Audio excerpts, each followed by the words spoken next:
Hello everyone. So we will be starting with the new lecture series in which we will cover industrial relations. Everything we will cover will be based on the previous year questions. Okay. So we have incorporated the whole lecture series with all the topics that have been asked in the previous year question. As you can see, Indian Constitution, labor laws, historical developments of industrial relations, trade unions, international labor organizations, various theories and approaches that have been asked in previous year questions. We'll all be covering each and every portion in our lecture. Various theories, even current developments and government schemes, all we will cover in our lecture series. Okay. So these are the contents, as you can see. Indian Constitution, labor laws, industrial relation, objective and evolution, collective bargaining, workers' participation in management, industrial dispute settlement machinery, discipline and grievance redressal. Each and every theoretical aspects we will cover, along with the current developments we will cover. And even within this static portion, I'll give you some examples through which you can relate to the concept well better. Employers organization, trade union, labor welfare, social security, acts and labor codes, even the latest labor codes that the government has passed, authorities and organizations of the domestic as well as the international organizations we'll cover. And lastly, we'll finish it off with the government schemes. Okay. Regarding Indian Constitution provisions related to labor, Bhavya ma'am will cover this, and I'll directly start with the next important topic, which is industrial relations.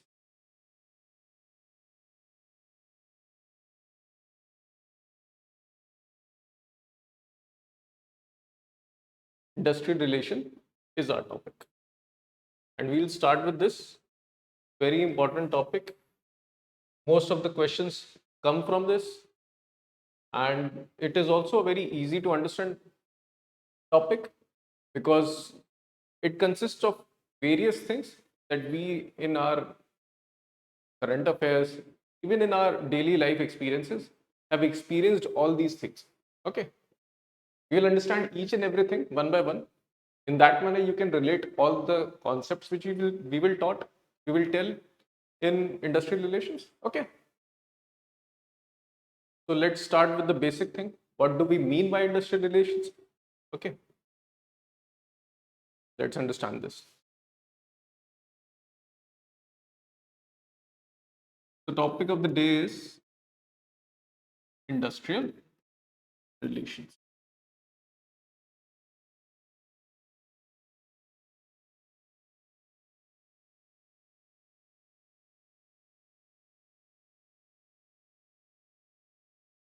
A two-word thing which comprises of industry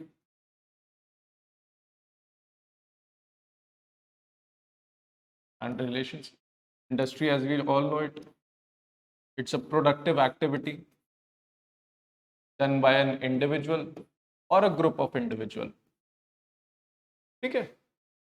The productive activity which we all know, whether it is service industry, manufacturing industry, agriculture industry, where individuals and group of individuals are involved. And let's say here it is relations. So simply it means relationship between individuals and whatever stakeholders that are involved in industry. It refers to industrial relations. Let's understand this better through an example. We all have heard about the company Maruti Suzuki.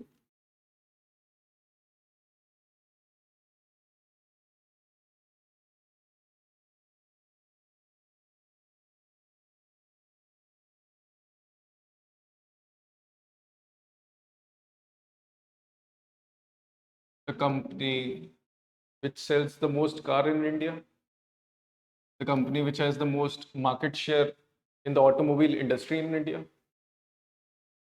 And if we talk about the major stakeholders related to this company or this industry only.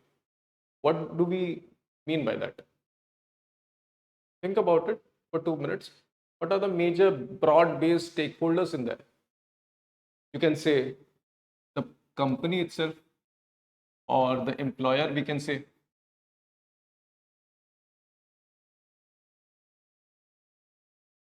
Which is also the promoter. Or in some other sense, we can also say management.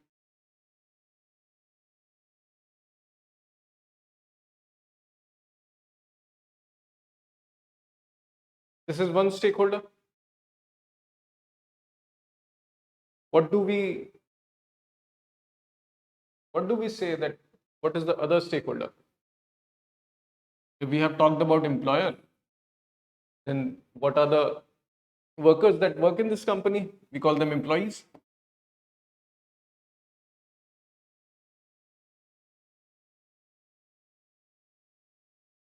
And there is also a third stakeholder which indirectly affects them. Not directly, but indirectly affects them. The government.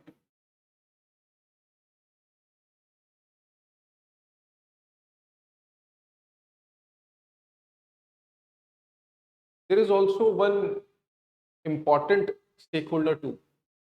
We have talked about this stakeholder in the modern era only. It hasn't been in existence in the mid-19th century, but due to the arrival of modern era, Russian Revolution, the major stakeholder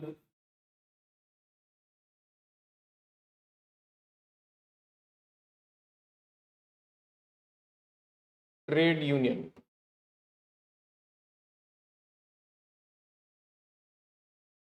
Within the company is also another major stakeholder.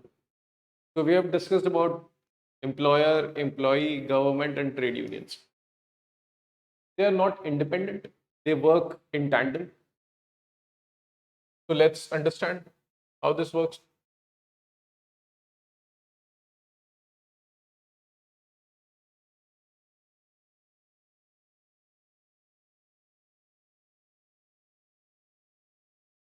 Let's say we say government, employee, employer, and trade unions.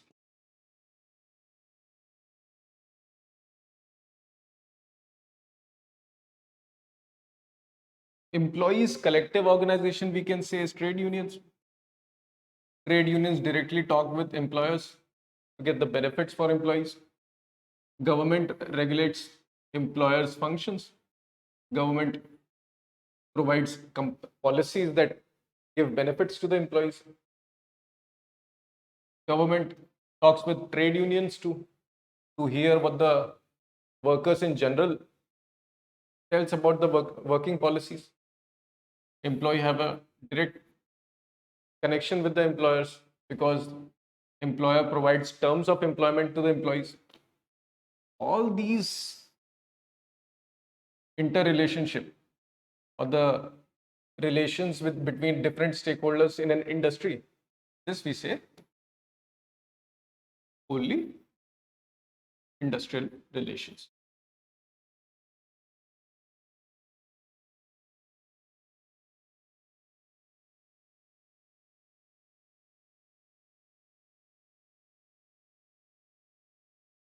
Now, I hope you get this concept.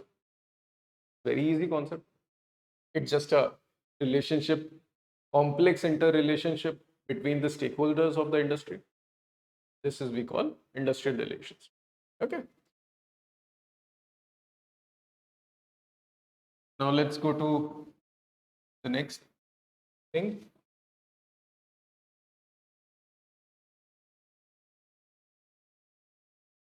So we have discussed what do we mean by the industrial relations? The relationship between employer, employees or workers, government, as they all are involved in the industrial functions. Okay. Now let's go back to the evolution of industrial relations in India.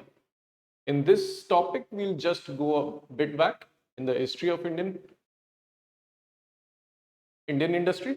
Okay.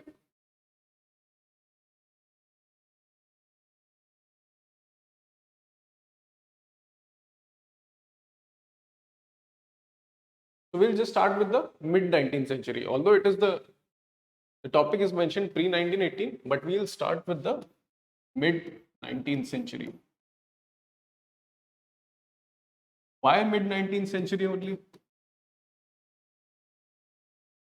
Can you tell why we are talking only from the mid 19th century? That means roughly the area time period between 1840s to 1860s. Think in terms of industrial sense. How was Indian industry at that point of time was shaping? What were the factors at that point of time were there which started the industrial relations from the mid 19th century? So we'll just go back and try to understand what were the key factors. Okay.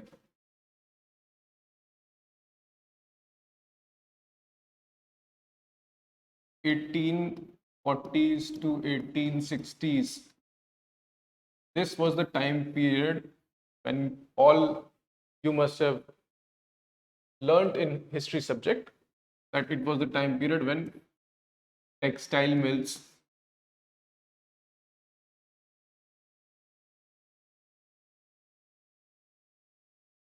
that means jute, cotton, silk. These mills started to appear on the Indian industrial base. Roughly, we can say Indian industrialization started from this time period.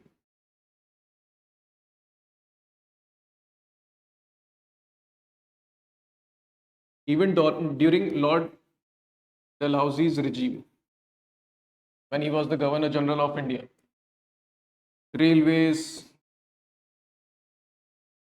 Telegraph Act was passed, railways were started, communications were started, various industries started to develop during this period of time. And you all must know that when industrialization arrived in England and workers had to work in extreme conditions, so they started protesting because of severe issues that arrived because of industrialization. So it is very basic when industrialization brought all the productivity was brought by industrialization, issues were also brought by industrialization. So same case will come in India also. And Indian industrialization will start, arrival of machinery will start, long working hours will start, various issues will crop up. So the basic issues at that point of time were because of which numerous protests used to started, long working hours, unsafe working environment, no holidays, no recess time, unhygienic conditions, child labor. Various issues were present at that point of time. And because of which a new era of labor movement started in the mid 19th century. As you can say, the first was the Indigo Revolt. We all have heard about the Indigo Revolt.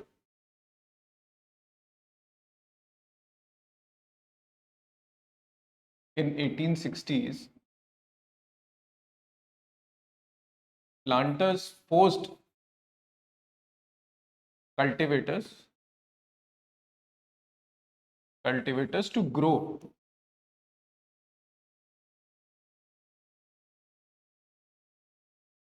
indigo on their land. And the farmers didn't want to do that. Why? Because indigo production was a laborious process. It used to decline the fertility of the land, and the system was made in such a way, the trade system was made in such a way that farmers who grew indigo, which is a very demanding commodity in the market, farmers doesn't get the enough cut, and they continuously went on to unsustainable debts.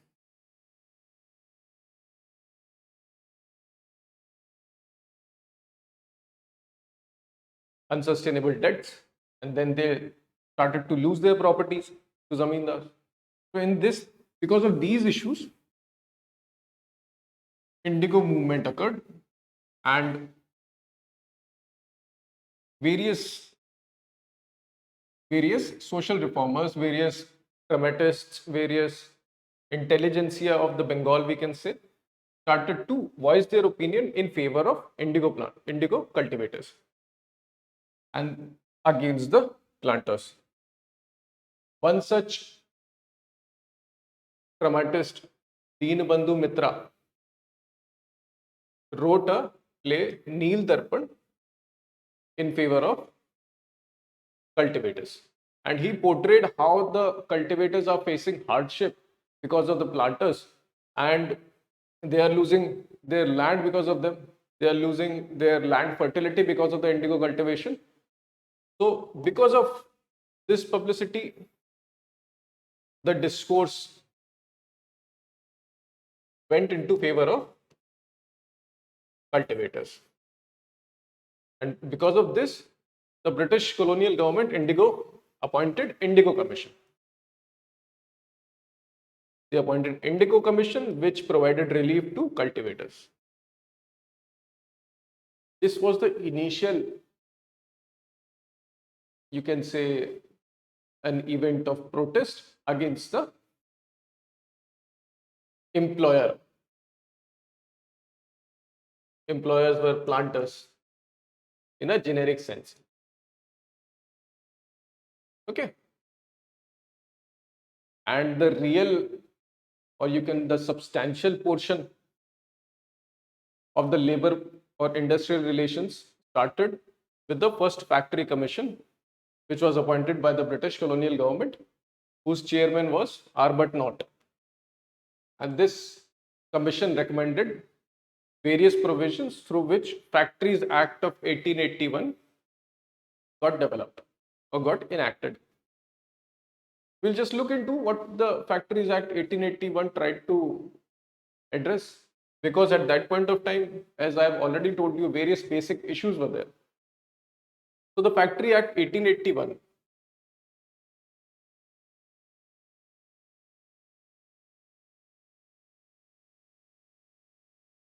Factories Act 1881. It provided basic provisions through which working hours of children from 7 to 14 were reduced. Holidays were given to them. Recess time of 1 hour were given to them. And companies were told to fence their harmful machinery, because this was the major issue at that point of time. The machineries, unfenced machinery tried to take many lives of workers.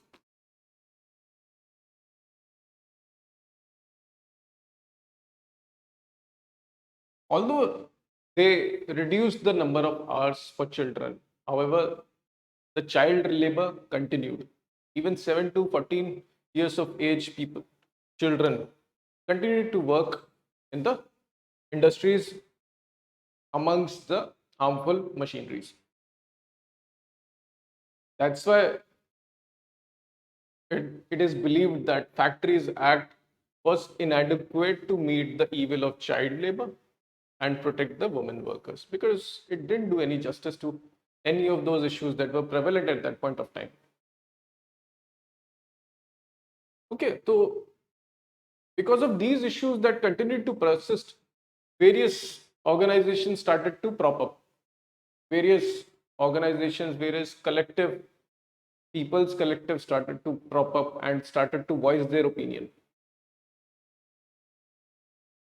The pioneer of Indian labor movement, Mr. N.M. Lokhande. Remember this name because the question will be asked with respect to him, not only in UPSC EPFO, in any competitive examination, you'll get his name because he was the pioneer of Indian labor movement. He organized the Conference of Bombay Factory Workers. He belonged to Bombay and he was the first one to sign. He was the first one to get 5,300 workers to sign a memorandum where he has listed various issues that the workers were facing, and he will give this memorandum to the British colonial government that you must address these. Otherwise, the unrest will continue to persist. Okay. So what were the major issues that I have already told you? Complete day of rest on Sunday, at least one day rest to all workers, not only just children, to all workers must be given. Half an hour recess to all workers, not just children. Working hours between 6:30 to sunset. Suppose when they are asking this thing, 6:30 to sunset, what were the working hours? From early morning till late night. That was the condition at that point of time, that working hours was such. Payment of wages not later than 15th of month. Right now, if we get payment after 5, we started to rage to our employer that what is this? This is not good. And at that point of time, later than 15th also was not assurance that they'll get. So that's why they asked at least till 15th we should get the wages. And the most important, compensation for injuries. These are the basic provisions that they wanted for their well-being, for their dignified existence. And that's what organization or a memorandum signed by N.M. Lokhande did wanted. Similarly, similar kind of provisions or memorandum was demanded by workers of Bombay Mill. Okay. Then what happened? Because of these memorandums, the British colonial government appointed second factory commission.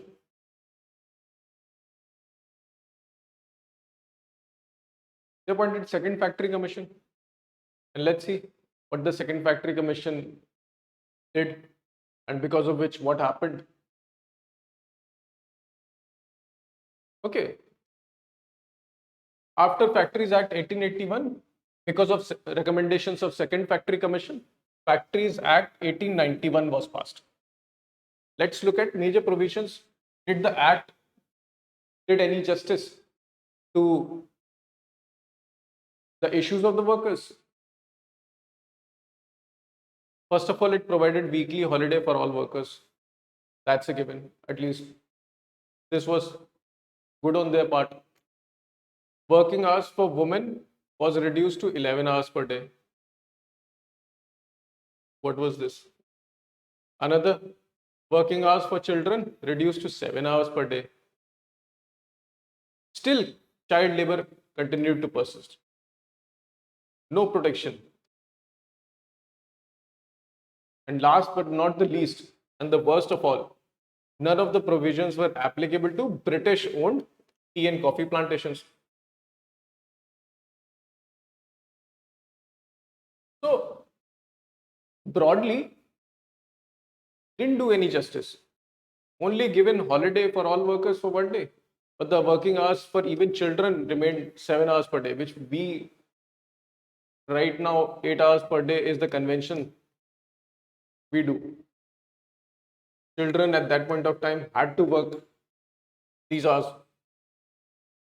So because of unfulfillment of their issues, of their demands, because of non-addressal of their issues, and inspired from Mr. N.M. Lokhande, various organizations started to prop up. Various unrest started to emerge. As you can see, from several labor associations started forming after 1890.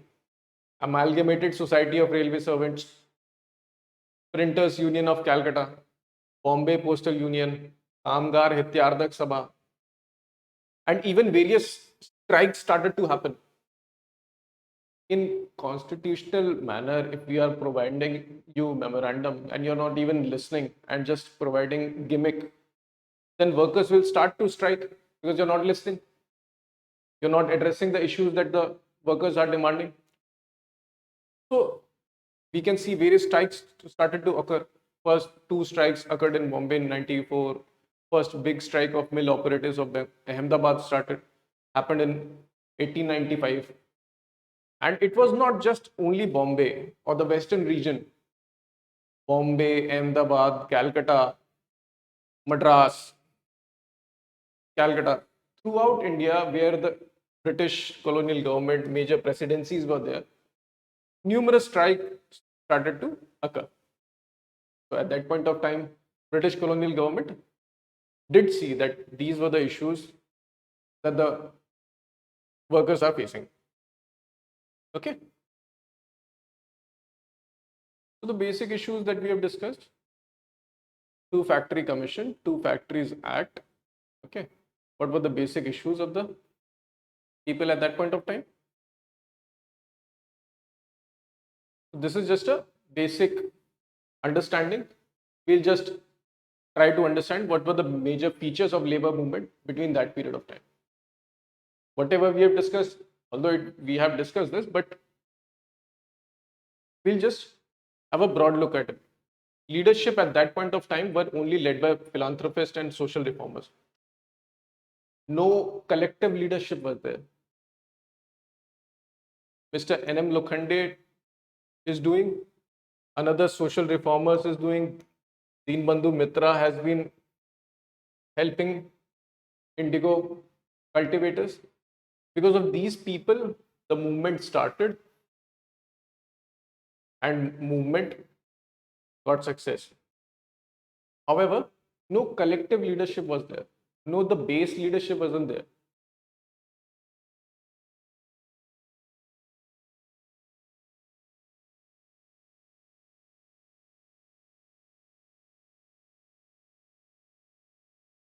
Collective leadership, or in the modern era we say trade unions, were not present at that point of time. There was no political economic consciousness about trade unionism at that point of time. That's why leadership was only limited to philanthropists and social reformers. That was the issue at that point of time. Okay. And lastly, the methodology was constitutional. What do we mean by the constitutional methodology? Memorandums, prayers, petitions,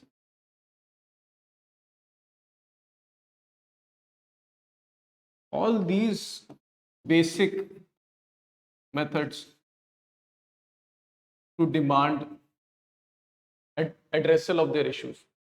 There was no passive resistance, no civil disobedience, no non-cooperation. So the methodology followed at that point of time by all the workers were constitutional, basic. That's why British didn't listen at that point of time. They tried to ignore these things. And they thought giving gimmick to the workers will do. Another, as you can see, mostly the Factories Act were limited to child labor and women workers. They didn't address the workers' issue as a whole. They were only focused on specifics: child labor, women workers, even safety. That we've told, that fencing of harmful machinery. Okay. Fifth, although strikes were very common at that point of time, but strikes were only treated as problem of law and order. And when you treat strikes as the problem of law and order, then you empower police to take any action. Strikes that have been done because the workers' issues are not addressed and you're treating it as a problem of law and order, then the police used force and framed false charges.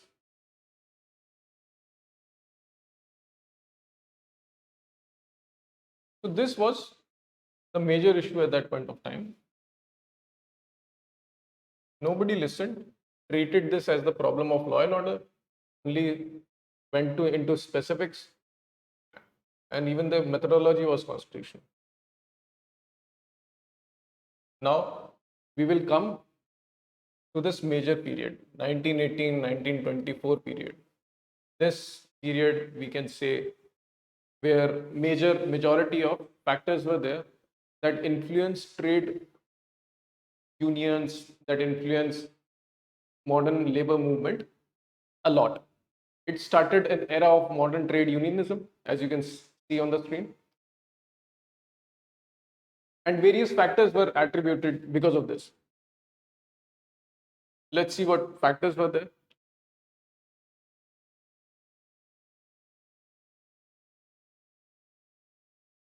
See, although it talks about AITUC, but first we'll understand what were the major political context or economic context or the social context at that point of time, which led to the growth of modern trade unionism. We'll first see that.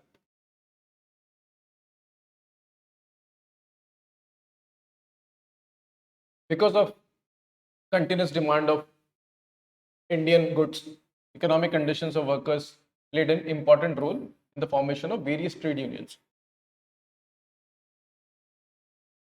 Second, political conditions prevailing in the country also helped growth of labor movement. Let's understand how. Why do I say this? Political conditions helped the growth of labor movement.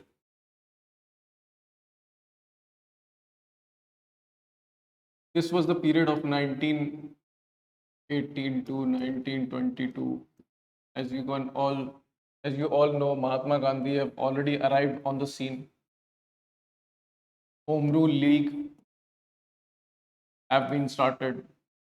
Non-cooperation happened during this period. Mahatma Gandhi, because of Mahatma Gandhi, we always say that all the different classes which were initially not present in the movement, because initially movement was led by only middle class, intelligentsia. But after the arrival of Mahatma Gandhi, various classes, including women,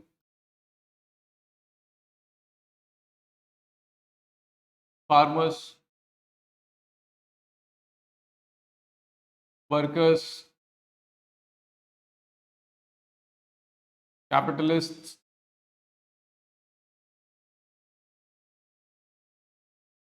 all started to come under the national movement. And they all not only focused upon their individual rights, but they all joined Mahatma Gandhi in the fight to get Indian independence. When they joined the fight to get Indian independence, they all felt empowered to not only demand this, but also their individual rights. So this is because workers, and that's why workers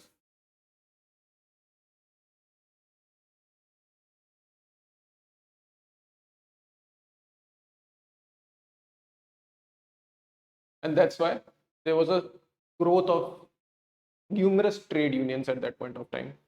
Numerous trade numerous workers' organization at that point of time. And the major event through which trade unions started to grow was the revolution in Russia. Workers in Russia overthrew the monarchy. They established dictatorship of proletariat. This inspired the workers of the whole world that ownership of means of production is possible. Workers can get the rights for themselves. And because of this, numerous trade unions started to emerge. And our most famous trade union, All India Trade Union Congress, was established in 1920, 31st October.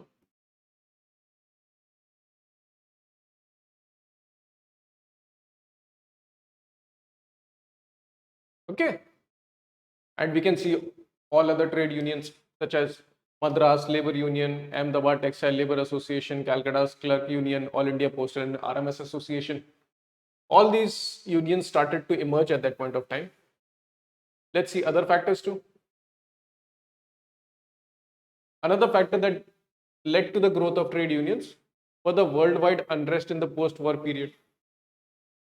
Industrial workers, because of the industrial revolution and the failure of capitalism, saw these things, understood what the capitalists were doing, what the other colonial powers were doing to them, and they got a political consciousness of forming a collective body that can help safeguard their interests.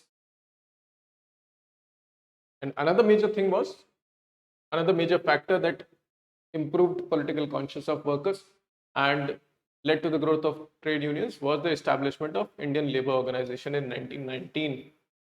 It was an international platform that will cater to the welfare of industrial workers.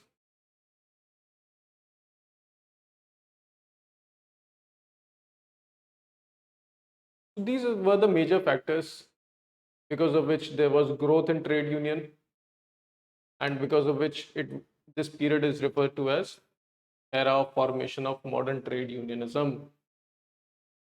Okay.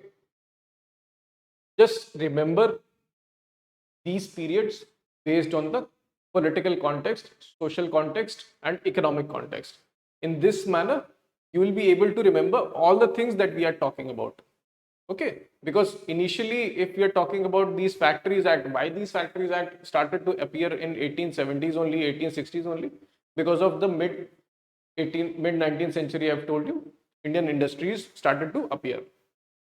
And consequently, the workers started to feel the heat of the unsafe conditions or unhygienic or undignified conditions. We can see, but just do remember these key people such as N.M. Lokhande. Okay. Then we'll talk about N.M. Joshi too.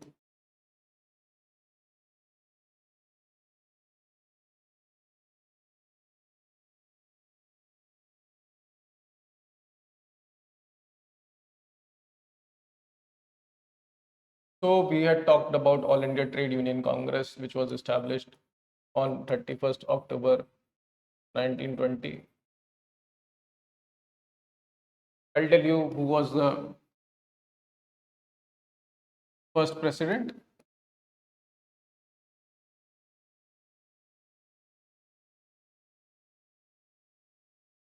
Lala Lajpat Rai.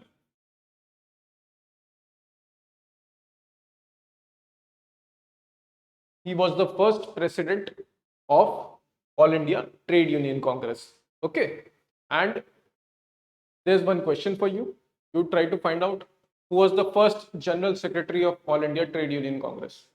Please do tell. Okay. I'll tell you this in the next class.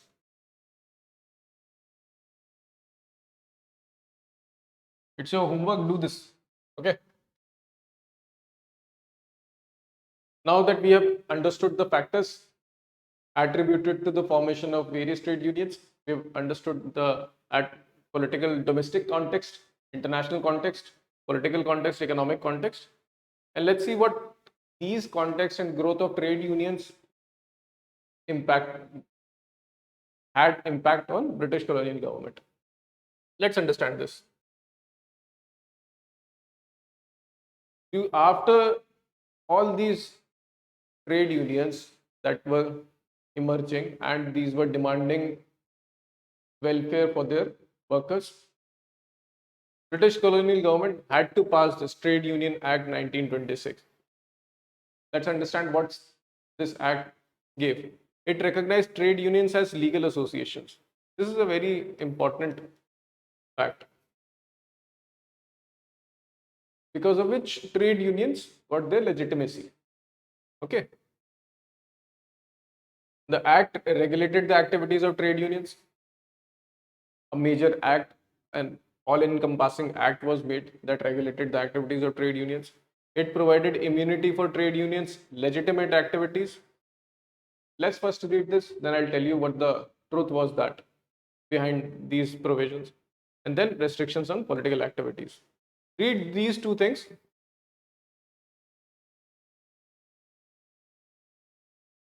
Read these two things. You'll get the feel that whatever provisions that were given were not for the benefit of workers, but for the control of trade unions. As we all know, trade unions are collective organizations that work for the welfare of the workers. And because these trade unions are a collective organization, they can perform various political activities, various passive resistance was also on the scene at that point of time, like strikes, hartal,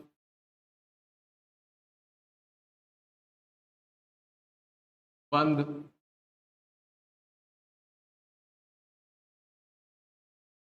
And because these trade unions, because these workers were also involved in the India's independence for freedom struggle, India's struggle for freedom. Okay.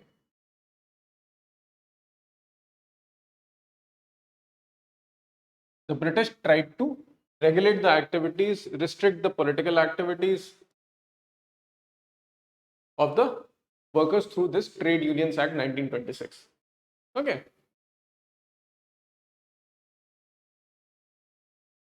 This period also saw a split in All India Trade Union Congress.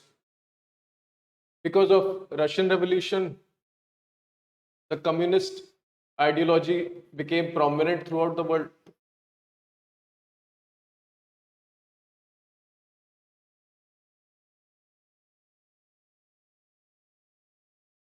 There was a clear divide, you can say. See this? Between left and right. And it not only started to emerge domestically, there was a clear sign of developing this left-right divide in the international space.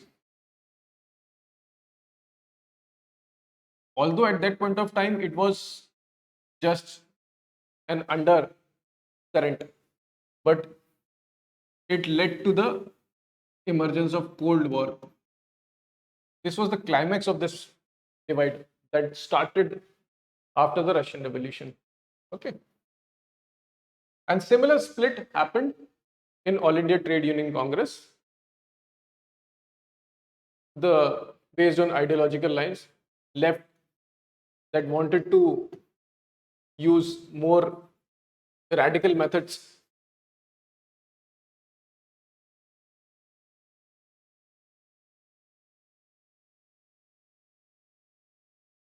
split from All India Trade Union Congress.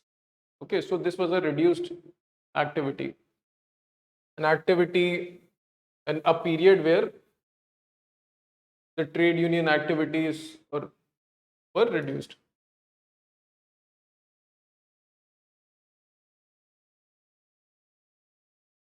See, the period also shown remarkable decrease in intensity of industrial conflict. Why? Why the conflicts were reduced? Because this was passed. And another act was passed, Trade Disputes Act 1929. it clearly prohibited strikes and lockouts. So the main methodology through which workers would demand the redressal of their issues were prohibited.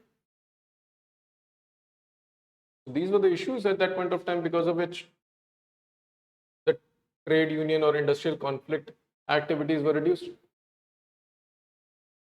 However, we'll see at that point of time what after this period, after 1935 till independence, what more activities were done. The split that happened during that period was now started to dissipate. The split version of All India Trade Union Congress, which is All India Red Trade Union Congress and National Trade Union Federation, they started to merge. When they started to merge, they presented a united opposition to the British.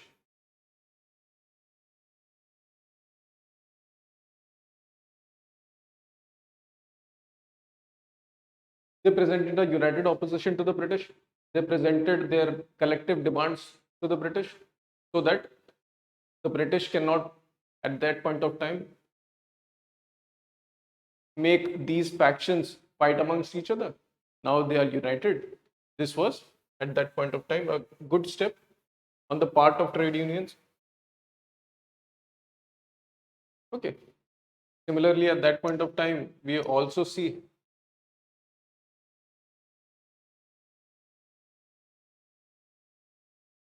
provincial enactments. We can also see Bombay Industrial Disputes Act 1938. All these things were at the central level when the provincial legislatures started to do this. These are the basic provisions that we've already learned in Indian Trade Union Act 1926. These are compulsory recognition of unions by the employer, giving the right to workers to get their case represented, right? Certification of standing orders.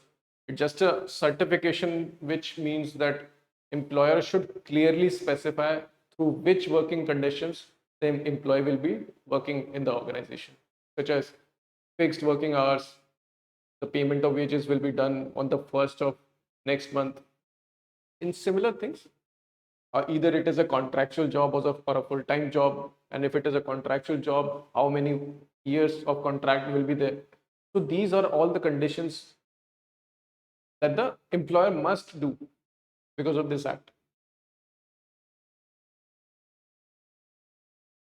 And the act also set up the industrial codes.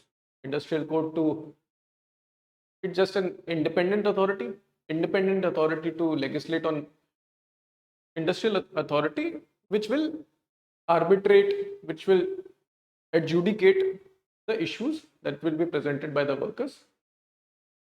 And there will be the last but not the least and the worst of all, prohibition of strikes and lockouts. However, they have written under certain conditions, but there's still prohibition of strikes and lockouts.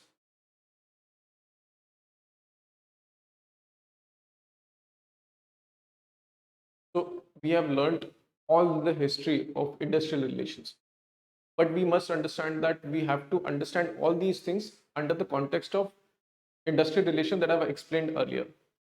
That government, employer, employee, how they are talking amongst each other and how they are dealing with each other, with their welfare. Initially, the government weren't responsive. Even the employers weren't responsive. But after the growth of modern trade unionism, government started to listen. Even the employers had to work in favor of workers because government enacted some acts like the Bombay Industrial Act that we have just discussed, that employers had to present to the employees what actual conditions will be there by which the workers will be doing work in his organization, his or her organization. Okay. We'll just have a quick recap.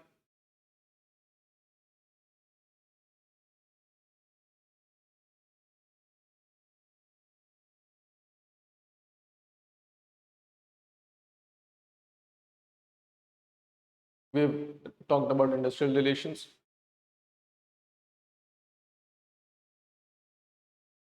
Okay, we've talked about through an example of Maruti Suzuki, we've talked about what are the major stakeholders in there, and the industrial relation is not just, it's just nothing but a interrelationship amongst the stakeholders of an industry. Okay, then we've talked about the industrial relations in India. We started from the mid 19th century where the Indian industrialization started to happen, and then we talked about the Indigo Revolt through which the Indian labor movement started. We've talked about Deebandhu Mitra and N.M. Lokhande. These were the pioneers of labor movement in India, and they started to help because this was the only leadership present at that point of time until the arrival of trade unions. We've talked about Factories Act. We've talked about how these acts were inadequate to address the issues that the workers were facing at that point of time. Similarly, we've talked about growth of modern trade unionism, why the modern trade unionism started. We've talked about the domestic political conditions that Gandhi's arrival led to the emergence of various classes into the national freedom fold that were not at that point previously there. We've talked about revolution in Russia inspiring workers of the whole world. We've talked about how these factors led to the emergence of Trade Unions Act, the act which provided recognition to the trade unions. However, we've also seen that these acts were just a garb where they tried to restrict the political activities of the trade unions. Okay, then afterwards we've talked about the split which happened in previous periods started to dissipate in post 1935. All the split trade unions started to merge and present a united opposition to the British colonial government. Okay, we've also seen that provincial governments also started to enact the laws that not only recognize trade unions but also guide employers to have a clear cut understanding between the employees and the government. So with this broad understanding of industrial relations, with broad understanding of history of industrial relations in India, we'll just start with the basic concepts. Okay, now we will actually start with the theory. We've understood the practical implications. I hope these practical implications will help you understand more the theory. We'll cover the definitions.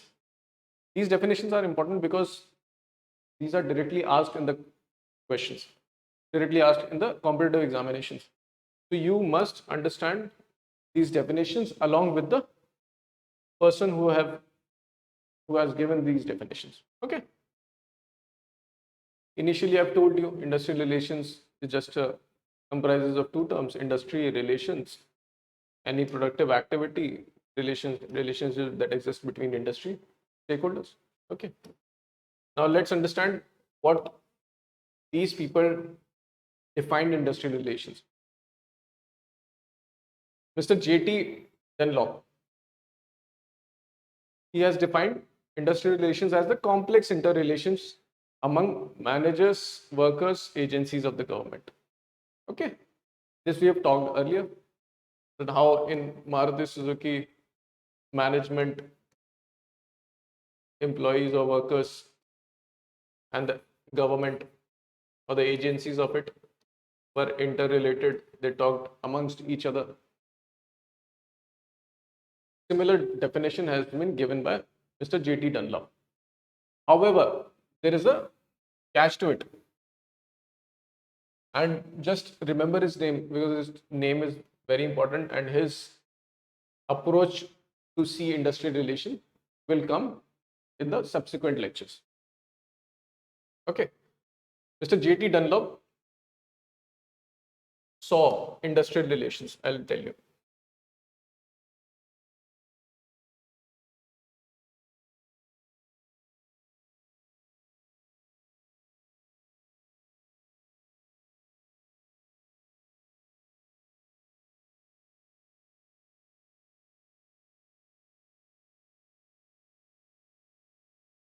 Okay, Mr. J.T. Dunlop, view of industrial relations. Okay, so he saw industrial relations as a system a subset of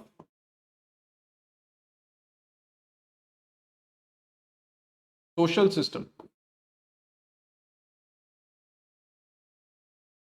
Social system, what do we mean by any basic system definition is it is a closed environment where the stakeholders are interacting with each other.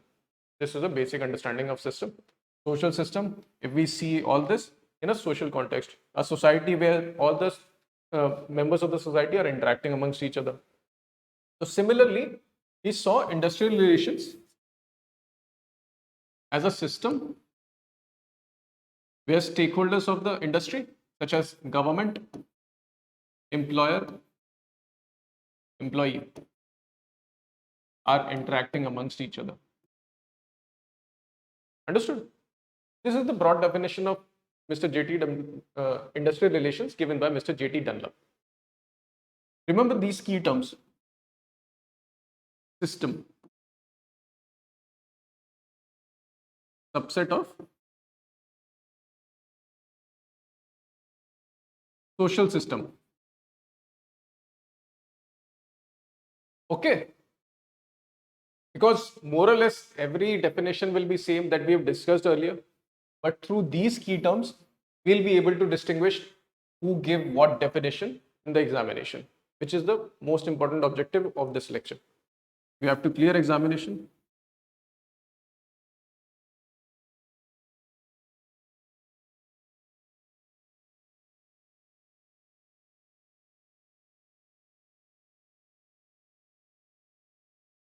So we understood it is a subsystem of wider social system. Okay. Actors are managers, non-managerial workers, specialized agencies, and these actors work in an environment which is constrained by government policies, budget constraints, even technology. Okay.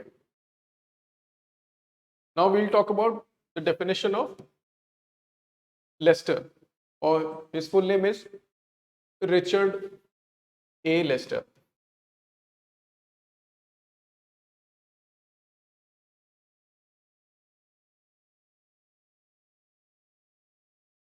His definition of industrial relations can be learned easily because it is a very peculiar definition and it is a very different definition than all other definitions.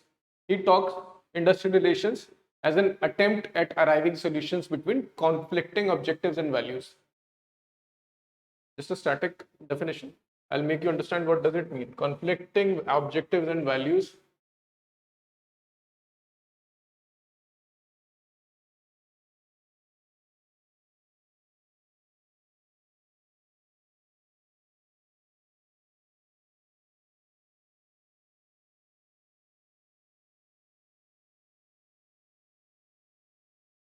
Lester says that industrial relation is an attempt to arrive at a solution between conflicting values and objectives. Why did he say conflicting values and objectives? Because he know management or employer and employee, they obviously have and will have and did have conflicting objectives in mind. Employee want higher wages, social security. Management wants less cost, more profit.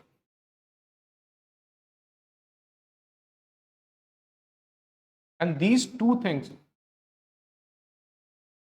cannot happen. Because of these two, the industrial relations become a zero-sum game.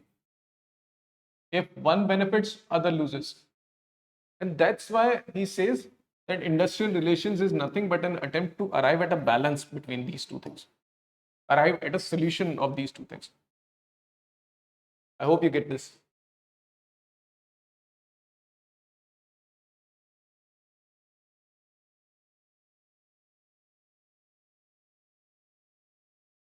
Okay.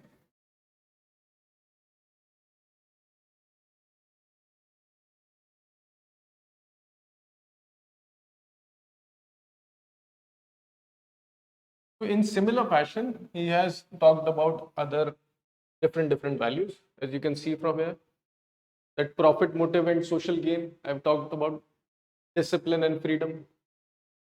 The operator or the workers will want freedom, and the management will want discipline to have a high yielding production. Similarly, between authority and industrial democracy, workers will obviously want industrial democracy, and the promoter will want authority.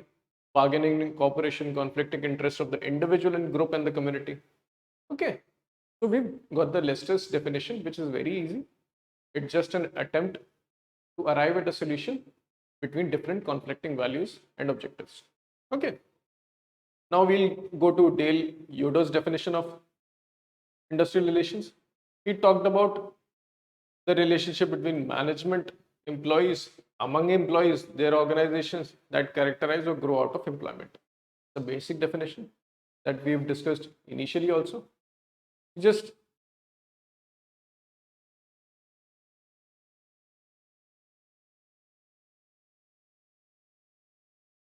here is a one key term through which we can learn or attribute this definition to the Dale Yoder's. Characterize or grow out of employment. He based his definition based on employment. He says whenever there is an employment,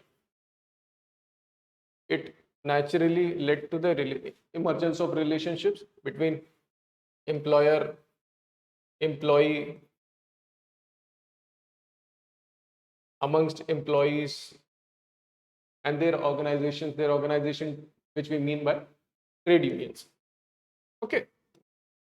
So this is also a basic definition through which we can understand what are the major issues.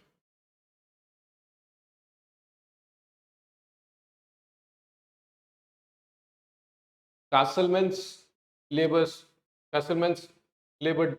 dictionary defines. In this definition, they have added unions and government explicitly also. In other definitions, we've talked mostly about the employees, employers, and within employees and between employers. Here, they've talked about explicitly unions and government. They've added two more stakeholders also. Okay. Similarly, Britannica, Agnihotri is also, and Mr. C.B. Kumar's definition goes into specifics. It talks about bargaining between employees and trade unions on wages and other terms of employment.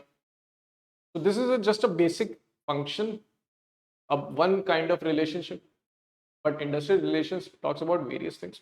This is a specific definition. Okay, Mr. V.B. Singh talked about industrial relation as an integral part of social system.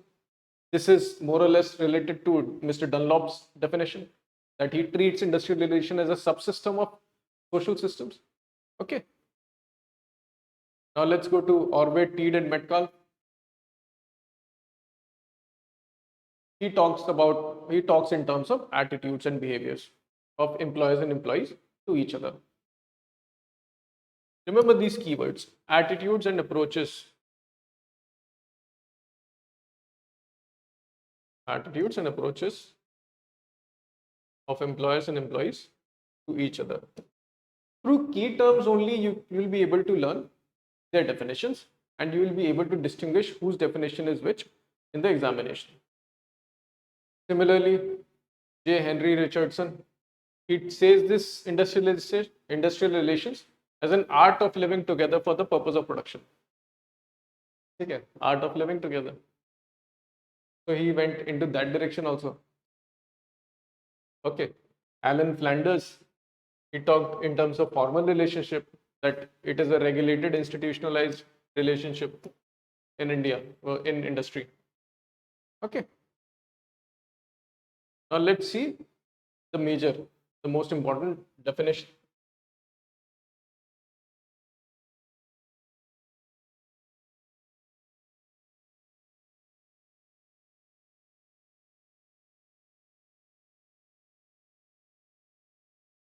The definition of International Labour Organization. Okay, the labor organization Majority definition is the same only. It just says that it is the totality of relationship between the employers, employees, organizations of the government. Okay, and arising out of employment that we've talked about previously. And it also tells, it includes both individual and collective relationships as well between representation of workers, employers at the industry and national levels. All levels it has incorporated in its definition of industrial relations. And it also talks about social dialogue, that within an industry there should be a social dialogue between the various stakeholders of the industry, and they should engage in negotiation, work out common interest, and have a positive working environment within the industry in order to achieve production, in order to reduce inefficiencies, and in order to, at the macro level, in order to grow India's economy. So these were the major definitions we've talked about. We've talked about evolution of industrial relations within India. Okay. In the next lecture, we'll see importance of industrial relations and objectives, factors affecting parties to IR that we've already discussed. We'll just go deep into them. Okay. And then the majority important portion.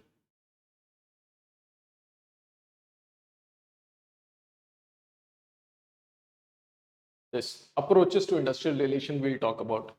We'll talk about Oxford approach, sociological approach, psychological, Gandhian, alternate systems approach. See, systems, Dunlop's approach that I've told you that it will come handy. All these approaches are important. Direct questions based on these approaches will come in UPSC EPFO competitive examinations. Okay. So we'll just cover all of these in the next lecture. I hope you find this lecture interesting. And if there is any feedback you want to give, just please provide. If there is any mistake on my part, I'll try to correct it in the next lecture, and just try to answer one question that I've given to you, that who is the General Secretary of All India Trade Union Congress. Okay. Thank you so much.